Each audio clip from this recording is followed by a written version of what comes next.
Buenos días.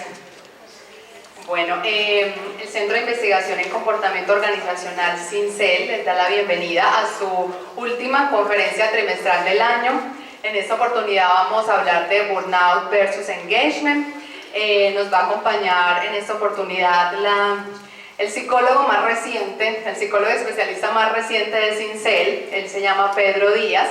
Pedro es psicólogo, magíster en Dirección y Gestión del Capital Humano y doctor en Psicología de la Universidad de Almería en España.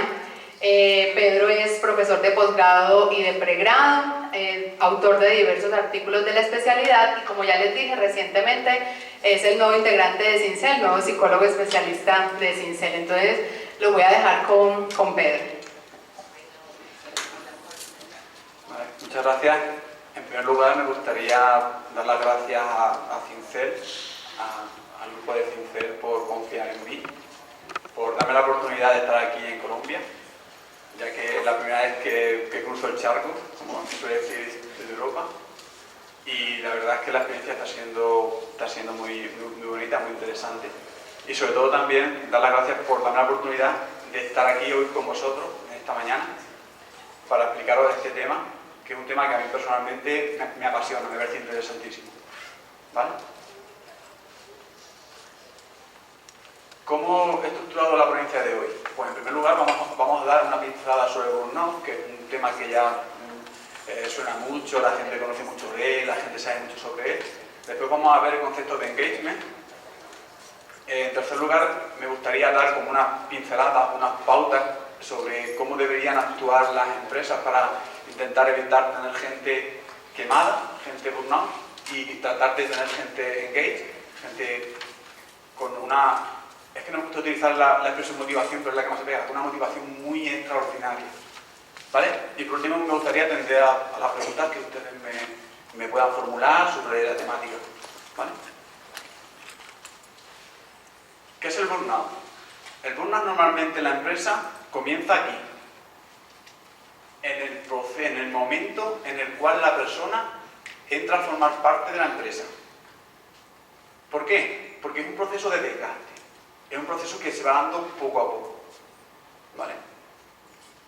Y normalmente acaba aquí. Pero lo peor no es que acabe aquí. Lo peor es que antes de llegar en este momento, llevamos mucho tiempo donde la persona no está siendo productiva, la persona no está rindiendo como debe rendir, la persona tiene bajas laborales, la persona crea un mal ambiente de trabajo con sus compañeros, la persona nos hace perder muchos clientes. Ese es el verdadero problema del burnout para la empresa, para el trabajador, que el trabajador tampoco está a gusto. Es más, para la empresa podría decir que el burnout lo que significa es que una persona muy cualificada, muy apta, la estás perdiendo y la estás convirtiendo en un muy mal trabajador. ¿Vale? Yo siempre pongo el ejemplo de la administración pública en España, de los empleados públicos en España. Cuando tú entras a trabajar en la administración pública en España y tienes muchas ganas de trabajar, cuando te dejas algún informe sin terminar, te vas a tu casa como mal, como me dejo un informe sin trabajar, sin terminar. Eso afecta a tu vida personal, afecta a tu vida con tus hijos, con tu pareja, etc. Llega un momento en que miras a la mesa de al lado y ves que tú te dejaste un informe sin terminar, pero el de la mesa de al lado tiene 80 sin terminar. Y sin embargo, es una persona feliz, que se va a su casa. Que tengo 80 informes sin acabar, no pasa nada. Entonces, ¿tú qué piensas? ¿Qué estoy haciendo? ¿Por qué tiene que afectar esto a mi vida personal? ¿Por qué esto tiene que afectar a mi familia? Si mi compañero pues, acaba no importándote, dándote igual. Pero como tú tienes mucha necesidad por tu forma de ser una persona eficiente, nunca te acabas de encontrar bien. Siempre te vas a tu casa con me he dejado algo sin hacer. ¿Vale? ¿Cómo se define el burnout? El burnout se define como un estado mental persistente negativo relacionado con el trabajo y en individuos normales. ¿Qué significa individuos normales? Que no tengan ninguna otra patología de base, que no tengan ningún otro problema de base, que no tengan depresión, que no tengan ningún otro problema que pueda estar afectando a esa situación. ¿Vale? Y sus características son personas que están agotadas, que se sienten incompetentes, no están para nada motivadas con su trabajo, ¿Vale? El burnout se caracteriza por tres, no son síntomas, pero por tres características. Primero, agotamiento emocional. La persona no tiene ganas de trabajar. Llega el domingo por la noche y ir a trabajar el lunes es como, no, por favor, no quiero ir. Incluso no puede dormir la noche del domingo al lunes. Lo pasa muy mal. Está como sin energía. También vive el trabajo como algo que no es mío. Es esa persona que se deja 80 informes sin hacer y no le importa, porque total, es trabajo. El trabajo es una parte de la vida, pero no es prefiero centrarme en mi ocio. Es gente que se centra mucho en sus actividades de ocio, en lo que hace fuera del trabajo. Es más, incluso esas actividades poco a poco le van ganando tiempo al tiempo de trabajo. Consulta páginas personales en el trabajo, etc. ¿Por qué? Porque siente como que el trabajo que no es algo suyo. Y por último, es una persona que siente que no es productiva.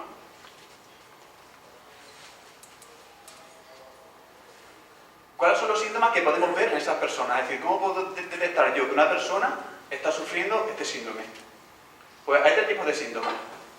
Los psicosomáticos, que son aquellos síntomas físicos que no tienen una raíz física, es decir, no son frutos de ninguna enfermedad. Síntomas emocionales, que es el estado emocional de la persona, cómo se encuentra esa persona. Y síntomas conductuales, es cómo se comporta. En los síntomas psicosomáticos, ¿qué podemos ver? Pues podemos ver que es una persona que está siempre cansada, que sufre dolores, pero dolores sin ningún motivo. No es que haya tenido un golpe o es que esté enfermo, no. Es dolor de espalda, dolor de cabeza, ¿vale? También sufren insomnio. Son personas que les cuesta mucho trabajo dormir. Pero les cuesta trabajo dormir porque prevén lo que va a pasar mañana en el trabajo y eso es una preocupación constante. Y se pueden dar pérdida de peso, se puede dar también gastritis, se puede dar, sobre todo, afecta mucho al estómago, a la vista, los ojos están siempre cansados, etc. ¿Cuáles son los síntomas emocionales? Es aquello que siente la persona que sufre este síndrome. Es una persona que está siempre enfadada, es una persona que no trata bien a los compañeros, que se siente frustrada, se siente mal. Es una persona impaciente. En España decimos que es una persona que en cuanto le rozas, te salta. Es decir, en cuanto hay algo que normalmente no tiene importancia entre compañeros de trabajo. Por ejemplo, ¿me puedes pasar por favor el bolígrafo ese? Y tú tardas un poco en pasárselo y ya es, oye, perdona, que te he dicho que... Y son respuestas como, es muy exagerada.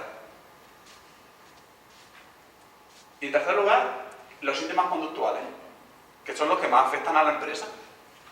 ¿Vale? ¿Cuáles son? Ausentismo laboral, abuso de sustancias psicoactivas, en muchos casos, sobre todo café, incluso si está ya muy mal, empieza a tomar, automedicarte con antidepresivos, porque tú te encuentras fatal, etc. Relaciones interpersonales distantes.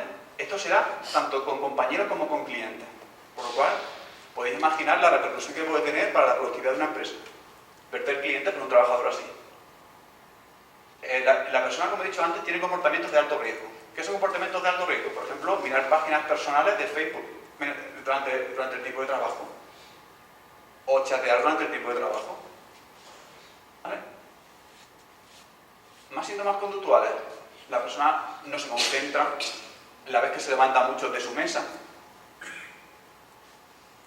La persona se da de baja con mucha frecuencia, de baja laboral, es decir, incapacidad laboral, con mucha frecuencia. Incluso hay uno que es el ausentismo mental, que a mí es lo que más me preocupa. Tú ves a la persona en su puesto de trabajo, tú ves a la persona que está trabajando, pero su mente no está en el trabajo. Su mente está en otro sitio. Entonces es una persona que, a pesar de que viene a trabajar, a pesar de que es una persona formal, trabajando, que tú la ves que intenta hacer un desempeño óptimo, realmente no es productiva. Realmente es una persona que está perdiendo el tiempo. Pero, ¿el burnout qué es? ¿Proviene de la persona o es la empresa que lo genera? ¿Qué creen ustedes? He escuchado un... pero... ¿qué creen ustedes? Las dos. Sí. Yo siempre he defendido que hay personas más propensas que otras a padecer este síndrome.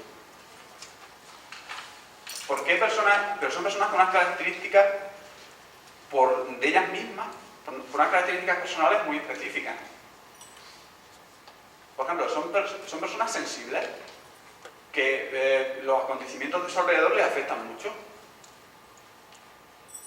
Son personas con una alta dedicación al trabajo. Un mal trabajador es muy difícil que tenga burnout. ¿Por qué? Porque su trabajo no le importa. Porque a mí me da igual dejarme 80 informes sin hacer y irme a casa. Si eso no tiene ninguna consecuencia. Pues me da igual. No es algo que me afecte. Es una persona con necesidad de los otros. ¿Qué es de los otros? De apoyo social. Con necesidad de que refuercen su trabajo. Normalmente son personas nerviosas. Una persona tranquila es muy difícil no es que sea difícil, tarda mucho más en aparecer este tipo de síndrome. Y con una elevada autoexigencia. ¿Qué características son estas? Estas características son de una persona que es un buen trabajador. Por eso el burnout es tan preocupante. Porque no es que estemos perdiendo un mal trabajador. Hace poco, en España, como está la situación económica mal, que las empresas están despidiendo a mucha gente, me decía un gerente: Pedro, el problema no es despedir a un mal trabajador. El problema es cuando tengo que despedir a un trabajador muy bueno, que lleva conmigo 10 años, y es un trabajador que está a muerte con la empresa, que está siempre con ellos, que siempre me ha apoyado, que siempre me ha sacado de problemas, y ahora tengo que despedirlo. Porque en el burnout pasa lo mismo, porque es ese trabajador el que lo padece. Un mal trabajador desde el primer momento es un trabajador que es muy difícil que se queme. Pero lo mismo que hay personalidades o hay características personales que predisponen a la persona a padecer burnout, también la empresa es un desencadenante de que eso suceda más rápido o que suceda con más frecuencia o menos. ¿Qué características son? Pues tener mucho trabajo, sobrecarga de trabajo. Sobrecarga de trabajo no me refiero a tener mucho trabajo, sino que la persona evalúa que el trabajo que tiene supera sus capacidades. Las personas no participan en la toma de decisiones. Y no estoy refiriendo a toma de decisiones en cuanto a líneas estratégicas de una empresa. Me refiero a toma de decisiones a elementos tan fáciles como de qué color pongo las letras de los títulos. Eso es una decisión. Y hay personas que con pequeñas tomas de decisiones o pequeños grados de autonomía, la probabilidad de tener burnout se reduce mucho. Falta de medios para realizar la tarea. Excesiva burocracia. Más características de la empresa. La pérdida de identificación con lo que uno realiza, con lo que uno hace. Esta es de las más importantes. Es cuando tú realizas un buen trabajo y no pasa nada. Pero cuando cometes un fallo, ya eres el peor trabajador del mundo. Y es más, este juicio normalmente se da cada semana. Es decir, en vez de evaluarte un periodo de tiempo, llevo un mes trabajando. Y en el mes he hecho una cosa mala y a lo mejor he hecho 20 cosas bien. Pues soy un mal trabajador porque lo que se recuerda es la cosa mala que he hecho. Es una cosa que tú dices, bueno, ¿y para qué me estoy esforzando? Si me están juzgando por una cosa. ¿Vale? Yo siempre digo que nunca dejamos de ser niños en este aspecto. Es como cuando los padres lo que hacen es, en vez de estar al lado del niño que hace la tarea, se porta bien y es bueno, están con el que no hace la tarea, no come. Ay, es que este niño no hace, nada más que dan irritaciones. Venga, me voy a sentar a tu lado y estudiamos los dos. El que estudia solo dice, soy tonto.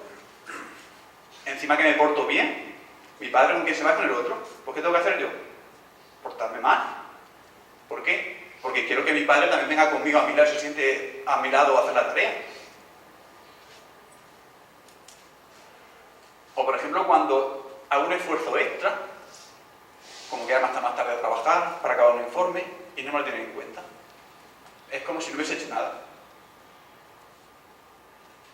¿Por qué es importante o por qué hemos visto conveniente que en esta conferencia se mezcle burnout con engagement? Porque ha habido estudios, y hay estudiosos que así lo defienden, como que el burnout y el engagement son dos conceptos antagónicos. Es decir, que son el opuesto el uno al otro. De hecho, incluso hay investigaciones donde se utilizan herramientas de medida del burnout para predecir engagement. Como que si puntúas muy bajo en burnout, significa que eres un trabajador engaged, o un trabajador enganchado con tu empresa. Yo soy contrario a eso porque entiendo que a lo que estás respondiendo es a burnout, a tengo o no tengo burnout. Que no tengas burnout no quiere decir que seas un trabajador enganchado con tu empresa. Entonces, normalmente estos autores defienden que en la empresa se pueden dar dos procesos. Un proceso de erosión, donde las demandas laborales lo que hace es que aparezca burnout y donde se dé la enfermedad. ¿Qué son demandas laborales? Demandas laborales no son cargas de trabajo. Aquí demandas laborales es cuando el sujeto percibe que lo que le pide en su trabajo no tiene herramientas o no tiene habilidades o no tiene capacidades para afrontarlo. Como que lo que me piden supera mis capacidades. O también lo percibo como injusto. Aquí se da mucho también la comparación social.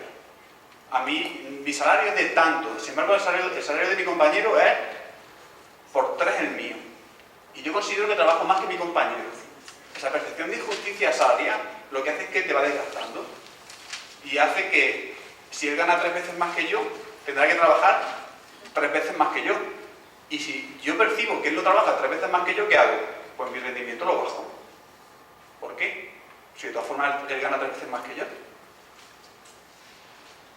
Y sin embargo, el proceso de motivación es un proceso por el cual la empresa te dota de recursos. ¿Qué son recursos? Te da habilidades para afrontar tu trabajo y evita esas percepciones de desequidad o de injusticia en el trabajo. ¿Eso qué hace? Que tengamos trabajadores engaged y que mejoren el desempeño. Pero esas mismas investigaciones lo que han demostrado es que existen relaciones cruzadas. Es decir, cuando tú dotas de recursos a un trabajador, cuando tú le das recursos a un trabajador, lo que consigues es evitar o reducir la posibilidad de que aparezca en él burnout. ¿Vale? ¿Por qué? Porque si aparece burnout, normalmente lo que se produce es el desempeño. Aunque afecta muy gravemente es el desempeño. ¿Vale? Existen otros autores que lo que hacen es que establecen un modelo en base a 2 dimensiones. El grado de agrado o desagrado que te produce tu trabajo y el grado de activación que se produce en tu trabajo. Puede ser bajo o alto. ¿Vale? Yo siempre que veo esto, me hace mucha gracia las traducciones del inglés. Esto, trabajorismo, es adicción al trabajo. Lo que pasa es que en inglés es work hours, entonces lo han traducido como trabajorismo. Pero no es trabajorismo, es adicción al trabajo. Entonces, ¿qué defiende este modelo? Este modelo defiende que se puede dar burnout, satisfacción, engage o adicción al trabajo en función del grado de activación y del grado de agrado o desagrado que tengas con tu trabajo. ¿Vale? Entonces, según todas estas teorías, el engage es lo opuesto, que está ahí aquí, al burnout. ¿Por qué? Porque en el burnout se da desagrado por mi trabajo y poca actividad. Es un trabajador que le cuesta trabajo trabajar. Y sin embargo en el engagement se da lo contrario. Tienes una alta activación y un alto grado por tu trabajo. Y os preguntaréis, ¿por qué está aquí la satisfacción? ¿Por qué creéis que esté la satisfacción? ¿O por qué dicen que la satisfacción tiene baja activación en el trabajador? Que se queda en zona de confort. Correcto, porque se queda en zona de confort. Es decir, ¿cuándo considero que mi trabajo me satisface? Cuando lo tengo completamente controlado. Es decir, cuando las exigencias que me van a hacer las sé hacer, cuando controlo los tiempos, cuando... Entonces, si un trabajador controla todo lo que hace y tiene tiempos marcados para todo y le sobra tiempo para todo, es cuando está satisfecho. ¿Por qué?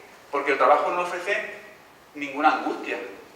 Es decir, nunca voy a llegar, ay, que no me ha dado tiempo a hacer este informe, o hoy que me han pedido otro informe extra. No, es un trabajo que controlo. Entonces, por eso es baja activación. ¿Vale? Y sin embargo, la adicción al trabajo, aunque hay mucha activación, se produce un proceso de desagrado. ¿Por qué?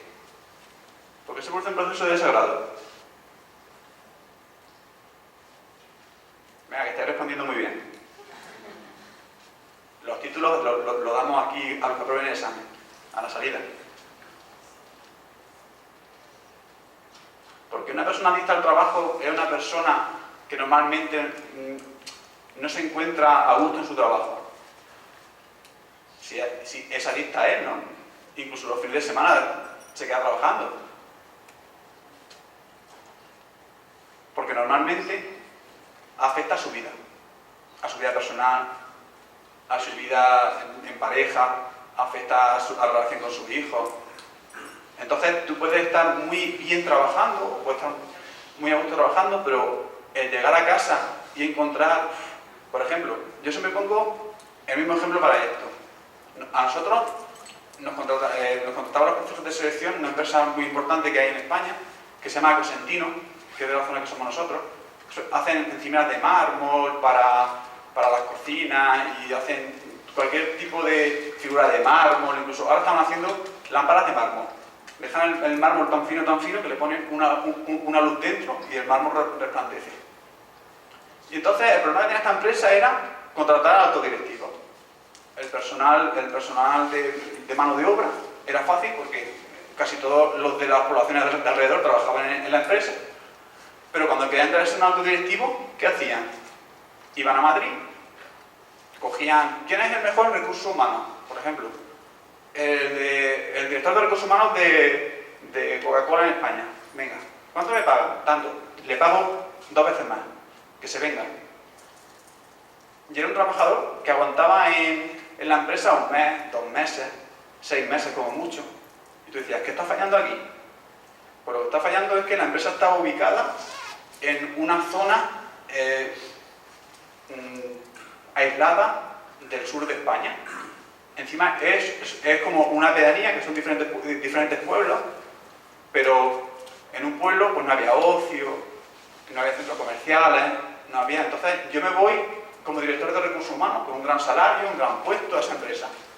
Pero cada vez que acabo mi jornada laboral, llego a casa y lo que me encuentro es: ¡jo, papá, que aquí no hay profesor de piano! O a mi esposa diciendo: madre mía, llevo aquí encerrado 8 horas y no sé qué hacer. O llego un fin de semana y no puedes ir a un centro comercial porque no hay. ¿Quieres ir al cine? Y no hay cine. Entonces, ese proceso de desgaste de mi familia hacia mi trabajo, ¿qué hacía? Porque a los 6 meses decían: mira, el trabajo está genial, me encuentro muy bien trabajando, pero me vuelvo otra vez a Madrid.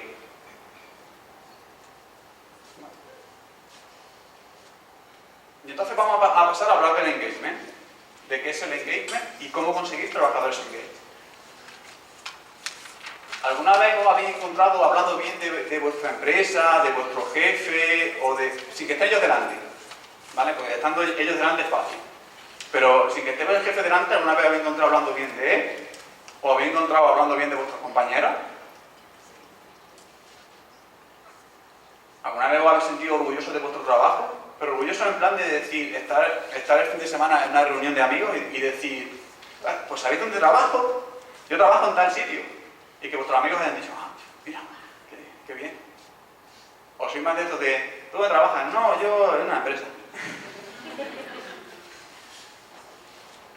¿Alguna vez os habéis quedado durante más horas para hacer un informe? Pero no porque el informe sea necesario entregarlo mañana, o no porque tu jefe te diga: este informe lo quiero en mi mesa mañana, sino simplemente porque te apetecía quedarte a terminarlo.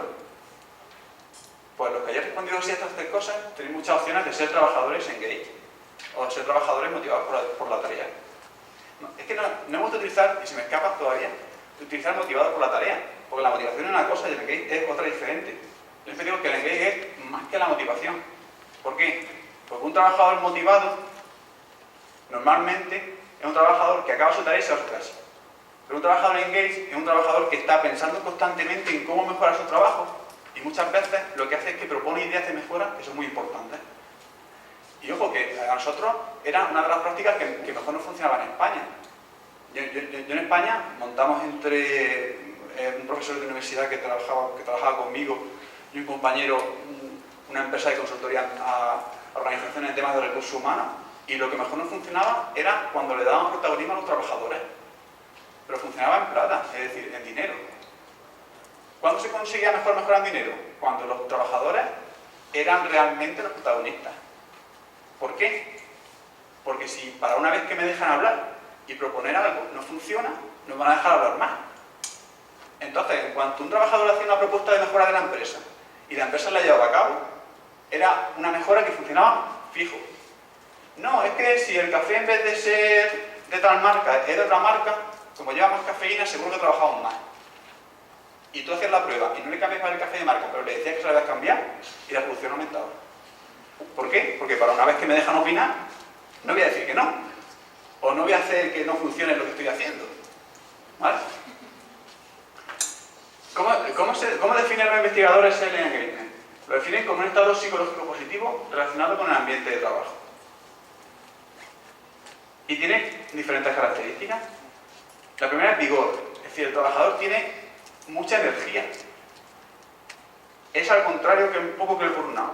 Es decir, el burnout, el trabajador estaba el domingo como diciendo, madre mía, mañana tengo que ir a trabajar, tengo que ver la cara a mi jefe, tengo que ver la cara a mis compañeros, no quiero ir, seguro que me hagan una bronca. Sin embargo, con el engagement pasa lo contrario. Tengo ganas de que llegue el lunes, porque se me ha ocurrido una idea nueva o se me ha ocurrido una nueva forma. Y aquí me gustaría parar un poquillo porque es que me ha venido a la mente una cosa. Porque mucha gente dice, no, lo de proponer ideas, eso es cosa de los altos directivos que para eso le pagan. O no, lo de proponer ideas, ¿qué idea va a proponer un empleado de base? ¿Conocéis la anécdota? Una de las anécdotas que viene muy bien es la de Colgate, no sé si la conocéis.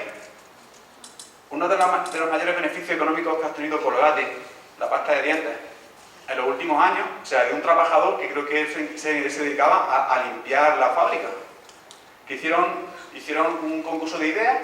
Entonces este trabajador dijo, yo me he dado cuenta que todo el mundo, independientemente de que sobra muchísima pasta cuando te lavas los dientes, pero bueno, normalmente extiendes pasta por toda la superficie del cepillo, cuando con la mitad sería más que suficiente.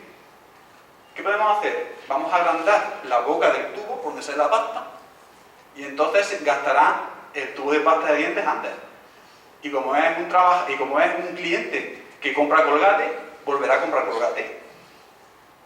Ese ha sido el mayor beneficio económico de Colgate en los últimos años. Y se lo dio un limpiador. ¿Por qué? Porque todo el mundo tenemos cerebro para pensar, cabeza, tenemos ideas. Pero normalmente las empresas lo que hacen es que ponen un buzón de sugerencias a la entrada. Y yo siempre que llegaba a una empresa me decían, no, si nosotros tenemos un buzón de sugerencias.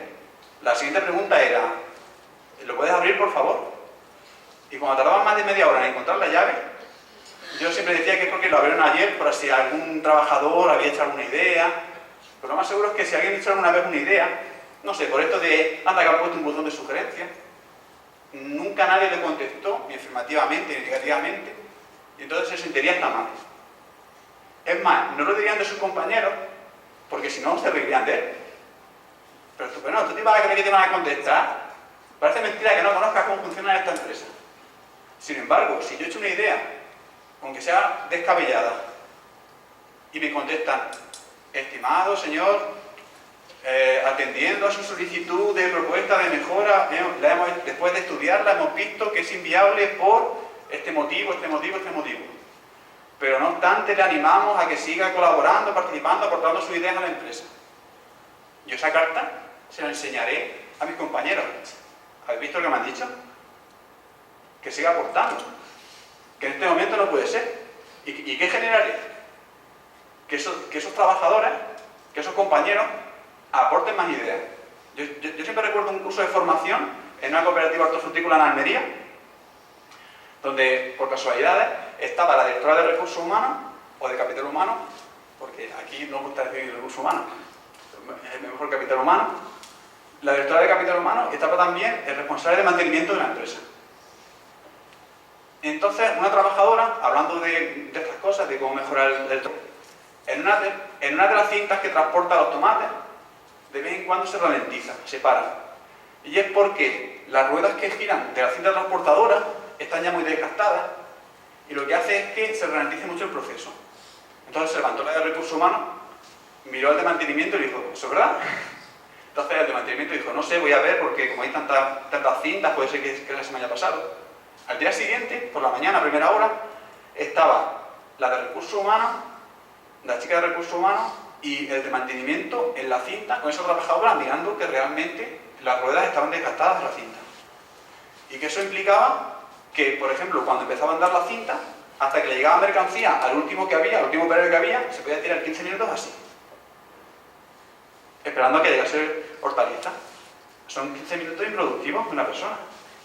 Multiplica esos 15 minutos por los 10 minutos del que va delante de él, los 7 minutos del que va anterior. Todo eso es tiempo y es dinero que la empresa está perdiendo. Pues simplemente por el reconocimiento del de recursos humanos, perdón, de la de recursos humanos y del de mantenimiento, esa trabajadora que la felicitaron, al día siguiente no di curso. Todo el mundo lleva su ideilla escrita en un papel. Pues yo propongo que los uniformes verdes sean azules. Pues yo propongo que había propuestas que a lo mejor no era productivo tomarlas en ese momento. Pero yo siempre digo que, por ejemplo, alguien te dice, ¿por qué los uniformes no son azules en vez de verdes?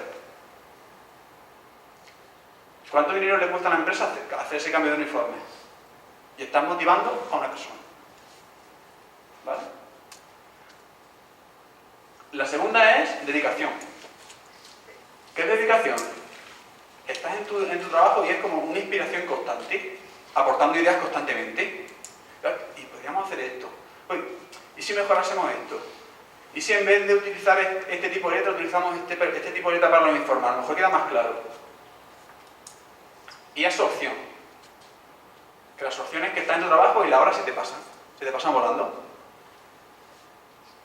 Pero normalmente en la investigación lo que sucede es que son vigor y dedicación los que llaman core del engagement o corazón del engagement.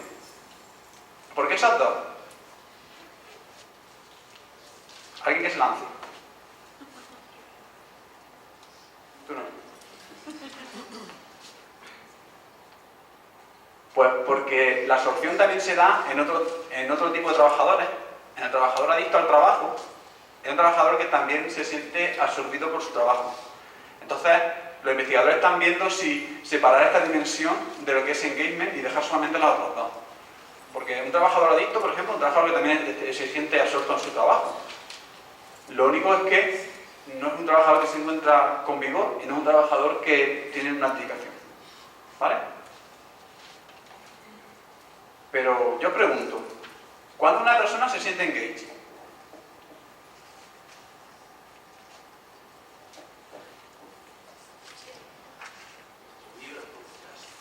Cuando vibra con lo que hace. Pero, ¿cuándo puedo decir? Es correcto, cuando vibra cuando se hace. Pero, ¿cuándo puedo decir que una persona es engaged? O ¿cuándo puedo decir, esta persona está enganchada? ¿O qué características tiene esa persona? ¿O qué puedo hacer para que esa persona esté enganchada? Es propositiva, es una persona que permanentemente aporta, es positiva en su trabajo. Correcto.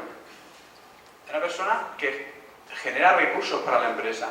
Por ejemplo, el proponer el cambiar el tipo de fuente o el tipo de letra en un informe porque se va a entender mejor es una propuesta de mejora para la empresa y que si realmente se entiende mejor el informe es muy positivo. Pero yo siempre digo lo mismo, ojo, un trabajador engaged no es un trabajador de por vida. ¿Por qué? Porque la investigación ha demostrado que el engaged depende de cada persona. Hay personas que se enganchan muy fácilmente y entonces la empresa tiene que hacer poco para que esa persona esté enganchada. Y hay personas que le cuesta mucho trabajo engancharse con la empresa. Por ejemplo, ¿qué características puede tener un trabajador que sea fácil que se enganche con un trabajo? ¿Cómo puede ser ese trabajador?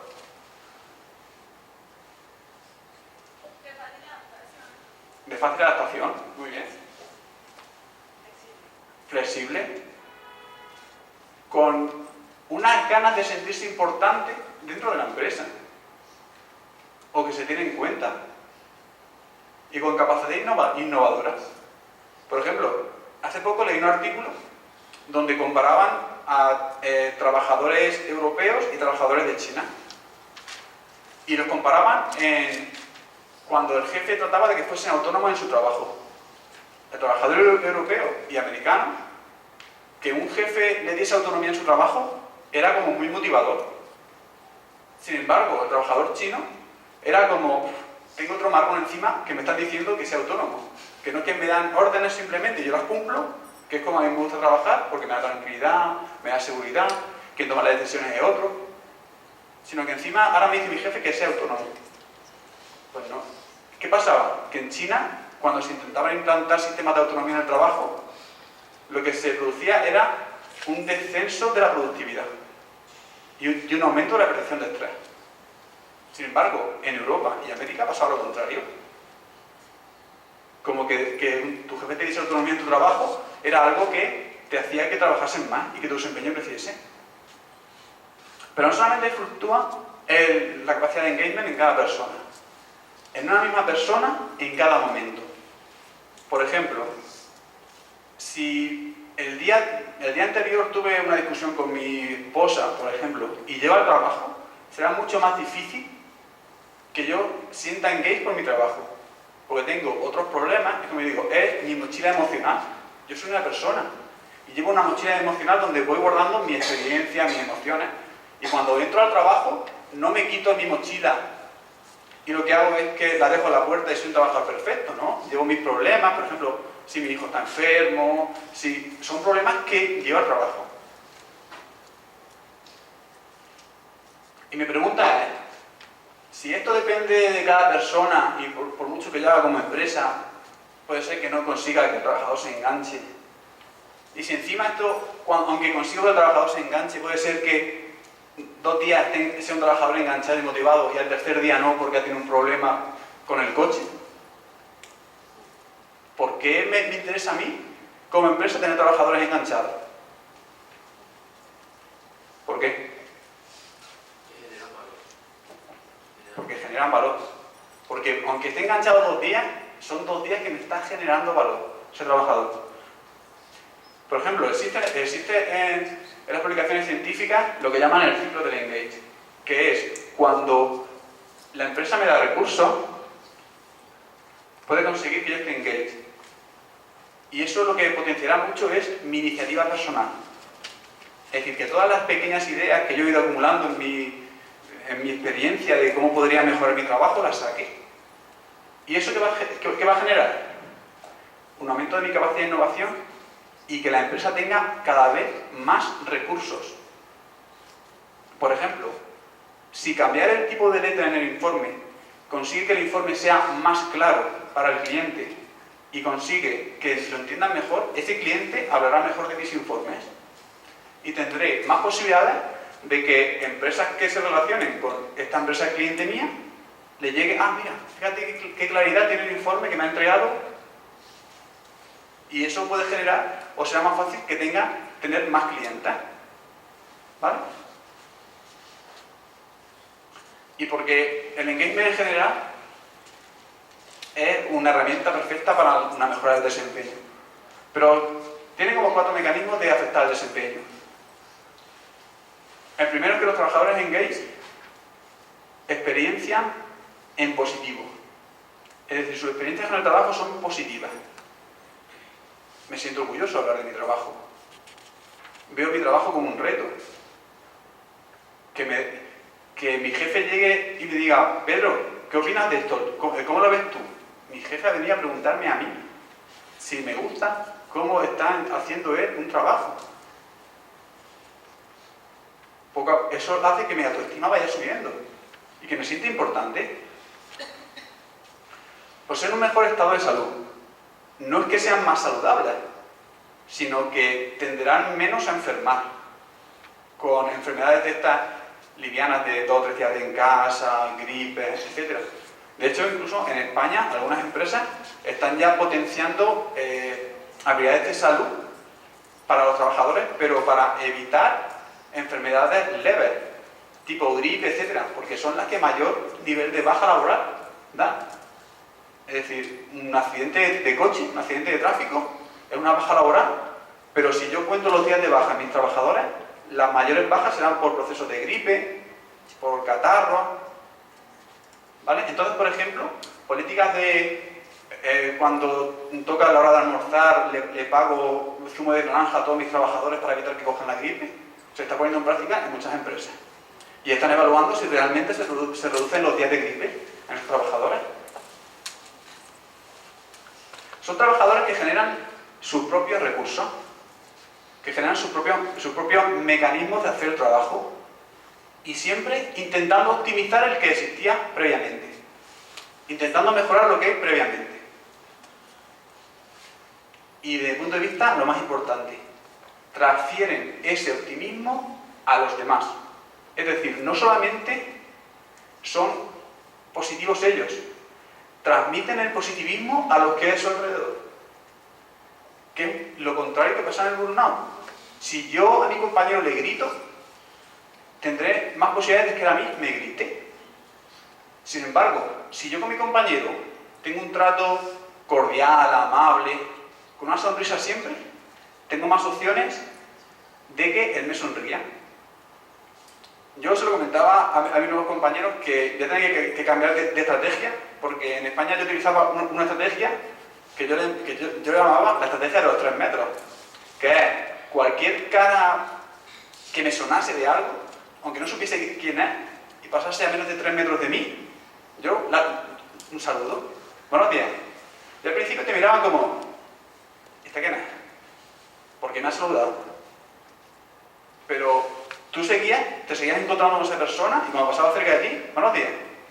Y a la quinta vez que lo saludabas, con una sonrisa, buenos días, a lo mejor te lo encontrabas en la cafetería o te lo encontrabas en un descanso, se acercaba a ti. Oye, perdona, es que me llevas saludando un tiempo y ¿de qué nos conocemos? ¿Vale? ¿Eso por qué es positivo? Por ejemplo, yo trabajaba en la Universidad de Almería y en la universidad existe una distinción entre el personal de administración, que es personal de apoyo, y personal investigador.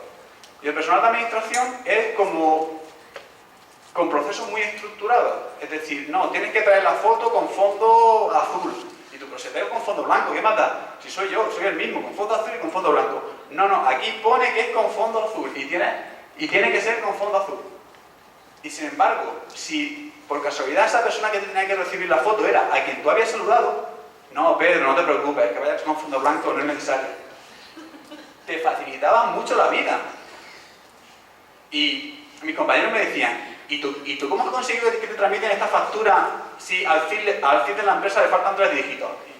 Y yo decía, uno que tiene sus contratos.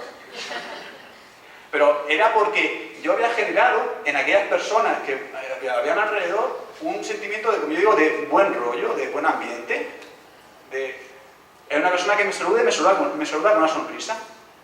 Yo digo que aquí es más difícil porque aquí me he encontrado que todo el mundo te saluda. Es decir, aquí me tendré que tomar café. Aquí saludas a alguien y no lo que extraño. En España saludas a alguien sin conocerlo y te mira como diciendo, que estoy más raro.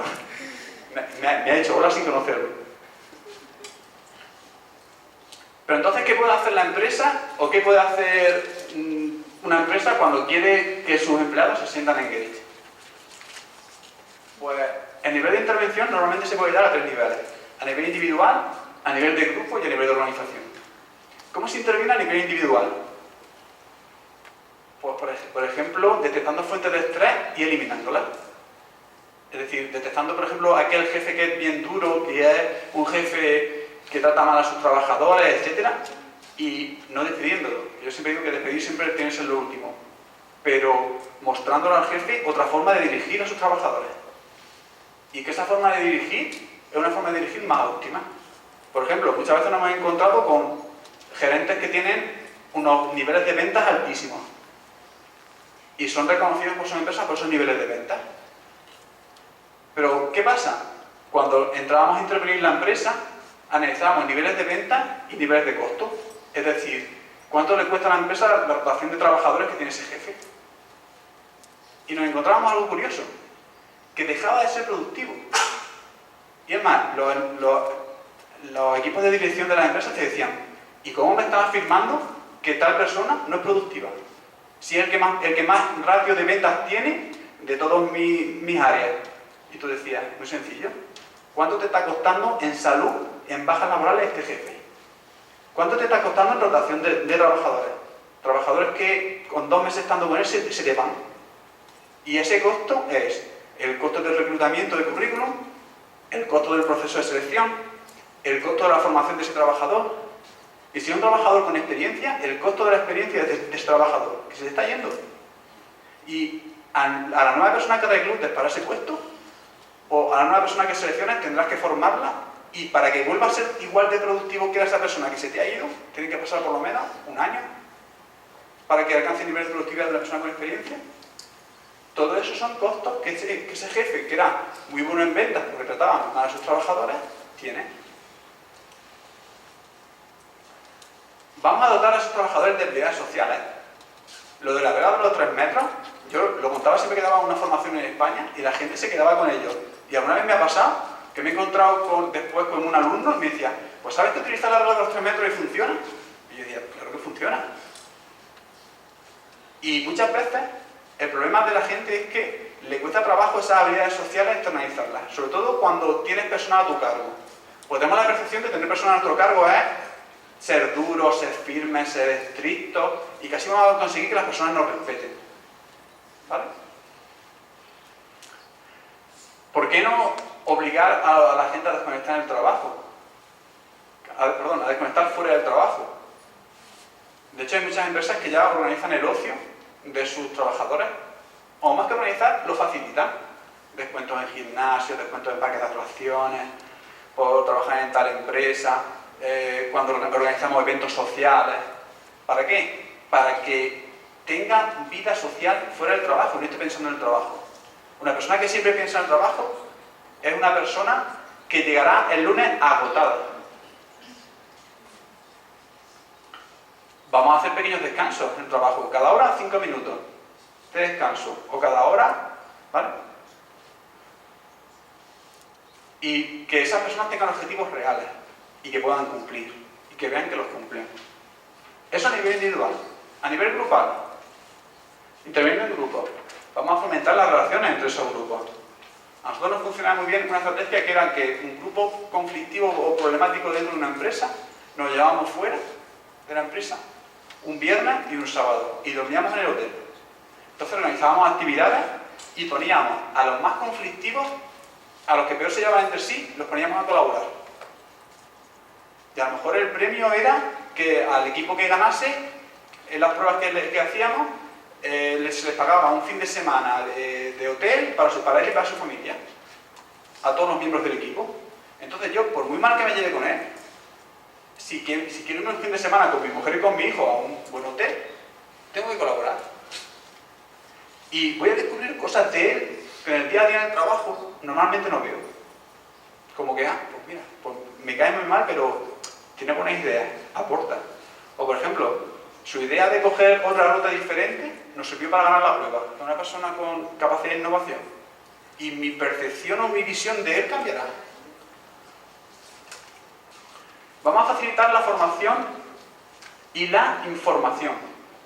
Pero no información, vamos a comunicar, que esto pasa también en muchas empresas. En las empresas normalmente se informa, no se comunica. Por ejemplo, si en nuestra empresa la información está muy bien, o la comunicación está muy bien. Tenemos tablones de anuncios en todos los pasillos. No, perdona, un tablón de anuncios es un método de información, donde tú les cuentas a tus trabajadores, a tus empleados lo que quieras. Pero, ¿cómo con un tablón de anuncios recoges lo que opinan tus trabajadores de esa información? ¿Les parece bien o les parece mal? No tienes retroalimentación. Y entonces, tus canales de comunicación no son de comunicación, son de que tú informas a tus trabajadores de tus decisiones. Y los capacitamos para que trabajen en equipo. Y ahora, a nivel organizacional, ¿qué podemos hacer? Programas de prevención de riesgos, en concreto de riesgos psicosociales. Vamos a potenciar la comunicación. Pero yo siempre recuerdo lo mismo y soy muy pesado en esto. Descendente y ascendente. Que los trabajadores puedan opinar. Oye, ¿por qué tenemos que llevar los uniformes de color verde? No, es que no ha gustado así. A lo mejor si nos pones azules, que es como nosotros los queremos. Yo siempre pongo la misma anécdota y es real. En España, Carrefour cambió los uniformes. Entonces pasaron de llevar unos uniformes con una camisa con una rayita azul y una rayita roja, una camisa blanca y un pantaloncito de vestir, a vestirlos, como ellos decían, de camionero. ¿Qué es vestirlos de camionero? El pantalón multibolsillo, este con bolsillos verdes aquí a los lados y un polo rojo. Y entonces, el simple hecho del cambio de uniforme en un cajero o en una cajera de un supermercado era como yo antes tenía un prestigio, un nivel, era cajero de Carrefour, tenía mi uniforme, me encontraba bien. Es más, me compraban los zapatos de color granate porque las rayitas de la camisa eran azul y granate para que pegase. Ahora me encuentro con unas botas robustas, con la punta de acero, un pantalón verde multibolsillo y un polo rojo. Y entonces era como el simple hecho de un cambio de uniforme, la sensación de ya no voy tan a gusto como iba antes. Es más, ¿qué pasó? Que antes la gente venía vestida de uniforme de su casa y desde cambiar el uniforme se llevan el uniforme en una mochila para cambiarse en el trabajo. Y vosotros diréis, ¿y en qué repercute que se cambien en su casa a que se cambien en el trabajo? Pues muy sencillo. Simplemente los 10 minutos que tardan en cambiarse de ropa a la hora de entrar, ya son 10 minutos que está perdiendo la empresa de trabajo. Multiplícalo por 300 trabajadores que puede tener un hipermercado. ¿Cuántos minutos son? Son muchos minutos, ¿verdad? De pérdida de trabajo. Y es más, antes venían maquilladas desde casa, ahora no. Ahora tienen que cambiarse el maquillaje porque el maquillaje que se hacían en casa ya no les sirve. Son 15 minutos. Y no son 15 minutos que, digo 15 minutos antes para poder cambiarme, no. Si yo entro a las 8, entro a las 8. Y como ficho a las 8, yo ya he fichado. Y ya estoy dentro de la empresa, ¿vale? Fijaros como algo tan poco importante o algo en principio beneficioso como es que todo el mundo lleve el mismo uniforme y no haya distinción entre cajeros, reponedores, tal, para que los reponedores puedan irse a una caja, se convirtió en una pérdida de dinero para la empresa. ¿Por qué no rediseñar los puestos de trabajo? Puestos que estén especialmente cargados de trabajo, ¿por qué no reducir esa carga de trabajo? Vamos a tratar de tener un sistema justo de compensación. O si no es justo, que sea percibido como justo. Es decir, si alguien cobra 3 veces más que otra persona, es porque aporta 3 veces más que otra persona a una empresa. Y yo aquí soy muy crítico con la retribución a los gerentes, a los mandos intermedios. ¿Por qué? Porque yo considero que un mando intermedio debe cobrar en función de lo que haga trabajar a la gente que debajo. Es decir, de la riqueza que genere su equipo de trabajo para la empresa. Todos los mandos intermedios no pueden cobrar lo mismo. Si un equipo de trabajo le produce 10 a la empresa y otro equipo de trabajo le produce 20, el jefe del equipo de trabajo que produce 20 tiene que cobrar más que el jefe del equipo de trabajo que produce 10. ¿Qué conseguiremos así? Que el que produzca 10 diga, ¿y esto por qué es así? Simplemente, mira lo que produce tu equipo de trabajo, mira lo que produce el equipo de trabajo. Es que tiene mejores trabajadores. Vamos a cambiarlo. Venga, los trabajadores del equipo uno te los doy a ti y los trabajadores de tu equipo se los doy al otro. Si realmente tú me produces 20 y el otro 10, entonces te pago igual. ¿Vale? Vamos a delimitar los estilos de dirección. Aquellos jefes bien duros con sus trabajadores y que vemos que el equipo no funciona y que tiene una rotación muy alta, ahí pasa algo. No le vamos a decir nunca que es un mal jefe, no. Al contrario, haremos un proceso de mejora de todos los mandos intermedios de la empresa pero con un objetivo claro, que todos tengan el mismo estilo de dirección. Y formación a mando. Pero formación a mando no me refiero solamente a mandos intermedios, sino que todo el mundo debe saber que normalmente las empresas tienen una política estratégica, tienen unos marcos estratégicos y que todo lo que desarrollen tiene que ir en línea con esa estrategia. Porque, por ejemplo, yo me he encontrado muchas empresas donde decían, llegaba el director general y decía, lo más importante de esta empresa son las personas que hay en ella. Y a los 10 minutos decía, a estos 3 me los despides. Y yo decía, pero las personas no son lo más importante. Porque a los 10 minutos está diciendo que te despida no sé quién. O por ejemplo, una de las enseñas de esta empresa es la claridad. Y después, no, esta información que no salga para los sindicatos, que si no puede ser que tengamos problemas. Como conclusiones, el burnout normalmente es fruto de eventos estresantes en el trabajo. Existen individuos predispuestos o con mayor facilidad a padecerlo que otros, pero es el entorno del trabajo el que desencadena, es decir, el que facilita la aparición o dificulta esa aparición. Y los trabajadores engaged son trabajadores que transforman su trabajo diario en retos. Por ejemplo, hacer un informe es un trabajo muy monótono, que siempre hace lo mismo, que siempre dice lo mismo, que siempre más o menos utiliza el mismo esquema. Pues yo me he encontrado gente que se motiva tardando 10 minutos menos en hacer el informe de hoy que el informe que hice ayer. Y eso es una motivación. Y tú dices, ¿y cómo se puede motivar así? Si hace lo mismo, es súper monótono, haciéndolo en menos tiempo, o haciéndolo con más calidad. Y son capaces y están dispuestos a iniciar los cambios en su trabajo por sí mismos. Y sobre todo, tenéis que evitar esto, que es lo que se consigue con trabajadores no engaged. Es una característica que me he dicho, pero que suele pasar. Los trabajadores engaged no necesitan un jefe encima diciéndole vamos, vamos, vamos, vamos, produce, produce, produce. Ya producen ellos solos. Y mejor que con un jefe diciéndole vamos, vamos, vamos. ¿Vale? Pues muchas gracias por su atención.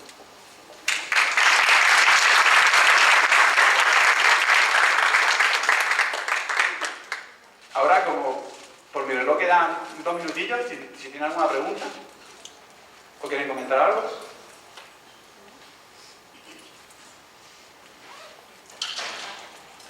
Todo el tema relacionado con la intervención también psicosocial.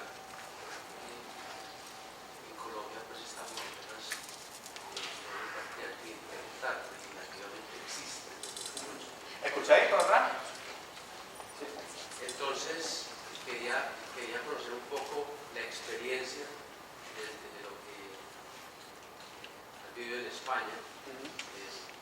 ¿Cómo ha sido ese proceso? España, que tanto ha trabajado en esos presos Colombia, ya que es un tema que está en mucho interés y de mucha actualidad en este país. ¿Cómo hay intervención en este país? Muy bien, muy buena pregunta. En España ha habido un antes y un después del 2007. Es decir, con el comienzo de la crisis económica, etcétera, todo el tema de capital humano en la empresa pasó como un segundo plano. Entonces, ¿qué es mi experiencia? En España lo que se ha habido, a diferencia de aquí, es muchas denuncias por temas de riesgo psicosocial, por burnout hacia la empresa, por moving hacia la empresa. Entonces, la legislación ya ha habido bastantes sentencias a favor del trabajador y que sancionaban a la empresa con pagar algún tipo de indemnización o readmisión del trabajador y reubicación de puesto, etc. Entonces, en ese aspecto, sí he visto yo como que la diferencia de aquí, que un poco todavía no hay ningún juez que haya fallado a favor del trabajador, como que las empresas todavía no han llegado a ese nivel de uy, tengo que cuidar esto, o tengo que cuidar que mi trabajador no esté quemado, o tengo que cuidar que mi... Sobre todo ha habido muchas denuncias por moving. Y normalmente, yo siempre digo lo mismo, el trabajador que denuncia por moving no denuncia a la persona que la cosa, porque no le va a sacar plata, denuncia a la empresa, que es a quien le puede sacar plata. Entonces ya se han dado casos donde una denuncia por moving se ha convertido en que la empresa ha tenido que abonarle al trabajador X millones de euros o X miles de euros por esa situación en función de un diagnóstico clínico de un psicólogo que decía que esa situación de moving para el trabajador ha supuesto generar ansiedad generalizada. Y entonces a partir de ese momento ha dificultado su vida, etc. ¿Qué están haciendo las empresas para evitar? Por ejemplo, caso de Moving, pues están haciendo manuales de comportamiento o libros de comportamiento donde yo cuando entro a la empresa te doy cómo tienes que comportarte dentro de la empresa. Entonces ya la organización se lava un poco las manos en caso de una denuncia y va a decir, no, yo es que intento controlar a mis trabajadores, pero les digo cómo tienen que comportarse y qué deben hacer, pero yo no puedo controlar que este trabajador sea nocivo hacia sus compañeros o sea malo hacia sus compañeros. Eso de cara a las empresas. De cara a mejorar el rendimiento, se está también estableciendo, pues como los que he dicho, en cuanto detectan algún problema, por ejemplo, un grupo de trabajo en el que hay mucha rotación, analizan por qué hay tanta rotación en ese grupo de trabajo. Normalmente es porque el jefe no tiene habilidades necesarias para enganchar a la gente, para que la gente esté con él, sino que tiene un trato duro con sus trabajadores. Entonces, un proceso de capacitación para ese jefe. Pero proceso de capacitación en el sentido de tu equipo de trabajo no rinde, es un costo para la empresa, o mejora o te va. ¿Vale? Porque por muchas ventas que tengas puede ser que sea un gasto para la empresa. Después, en el tema de Moving, Burnout, también en temas de estrés se están estableciendo programas de escuela de espalda, de cursos de meditación, cursos de relajación, pero claro, como os comentaba, en 2007 hubo un proceso de inflexión donde la economía española cayó, entonces mucha de la economía española dependía de la construcción, es decir, las empresas desde los que fabricaban puertas, los que fabricaban cocinas, entonces todo eso cayó en picado, entonces eso afectó a que, claro, ¿de qué me sirve tener un trabajador enganchado que me sea más productivo, que me sea más eficaz, si lo que hago es acumular stock porque no vendo? Entonces, el capital humano se transformó y cambió hacia el sentido de, con menos trabajadores, producir lo que producía antes. Entonces, todo se enfocó a la capacitación de trabajadores para que fuese más efectivo, pero a nivel individual, porque estaba reduciendo trabajadores. Temas de clima prácticamente se dejaron. ¿Por qué? Porque ¿de qué me sirve tener motivada a la gente o de qué me sirve tener buen clima si tengo que despedir a 10 personas cada semana? Porque la producción no me hace. Lo que sí cambió mucho y por lo menos a nosotros nos veían mucho era procesos de outplacement, es decir, de vinculación no traumática del trabajador con la empresa. ¿Cómo? Pues, por ejemplo, en vez de tener trabajadores conductores de camión, transportistas propios, lo que hacía era que a los trabajadores que tenía que despedir les pagaba que se sacasen el carnet de camión para que pudiesen tener un trabajo propio y les aseguraba que todo mi transporte iba para ellos. Que era un proceso de desvinculación de la empresa, dejan de ser un coste para mi empresa, pero no los dejo tirados sin nada con que pagar la comida de su hijo, etc. Entonces, eso sí es lo que últimamente se estaba dando mucho. Y sobre todo lo otro que comentaba, procesos de cómo con menos trabajadores tener el mismo rendimiento que tenía antes, con una formación más específica para mejorar la eficacia. Pero los temas de capital humano se enfocan a eso. La prevención de riesgo en la empresa se quedó más centrada, porque era lo que multan realmente, a riesgos de higiene o riesgos de seguridad. No te pones el casco, no te pones el arnés de seguridad, detectamos que cuando da marcha atrás a la maquinaria no pita. Eso sí, había sanciones muy importantes y sí los inspectores de trabajo hacían mucha incidencia en eso. ¿Vale? ¿Alguna pregunta más?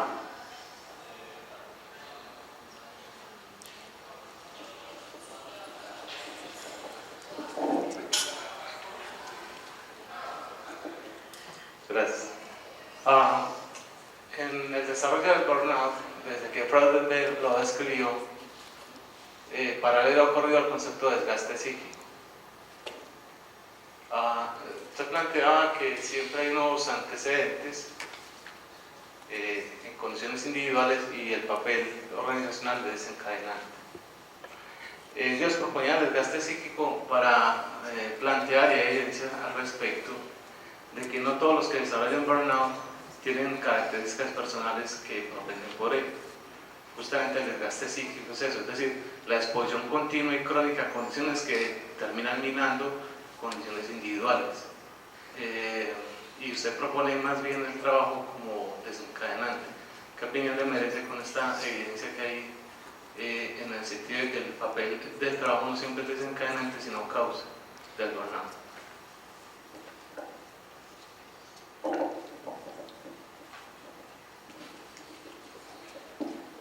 Yo, según mi experiencia, lo que me he encontrado es que existen personas dentro de una empresa que ante un mismo ambiente desarrollan burnout o desarrollan otro tipo de síndrome psicosocial, por ejemplo, estrés, con mucha más facilidad y con mucha más celeridad que otros. Y te encuentras empresas donde hay gente que está muy quemada y gente que dentro de un mismo ambiente, con un mismo jefe, ante una misma situación laboral, pues no se quema. Simplemente pues está más agobiado de trabajo o siente más malestar. Por eso yo lo que planteo y lo que he estudiado es que existen formas de percibir el entorno que facilitan y que son más sensibles a desarrollar el síndrome de burnout. ¿Por qué? Porque soy una persona ansiosa, por ejemplo, es decir, que las cosas me afectan mucho, o que me preocupan mucho las cosas, o soy una persona que necesito mucho que lo de la palmadita en la espalda, muy bien, lo está haciendo muy bien, lo está haciendo muy bien. Y cuando me encuentro esa palmadita en la espalda, voy bien, pero si no me la encuentro, voy muy mal. Entonces, esas personas son más fáciles que ver en ellas síntomas de burnout, o síntomas de estar quemado, de una persona que está quemada. Entonces, yo estoy de acuerdo en que el ambiente es el que detona la situación de burnout, pero también defiendo que hay personas que por su forma de ser es más fácil que les afecte ese ambiente. Por ejemplo, hay personas que un grito del jefe no les afecta. Por ejemplo, un mal trabajador que mi jefe me grite, pues no pasa nada, le grita a todo el mundo. Sin embargo, hay otras personas para las que un grito del jefe es un motivo de me voy a llorar, qué mal trabajador soy, no valgo para estar aquí. Entonces, son situaciones donde, aunque realmente quien debe procurar que no se produzca el burnout es la empresa controlando esos desencadenantes, pero sí hay gente más propensa a padecerlo, o con más facilidad para que se dé. ¿Vale? Pero no obstante, esa teoría de que la empresa es desencadenante, yo la comparto, es decir, es la empresa que debe intervenir en el burnout. ¿Alguna pregunta más?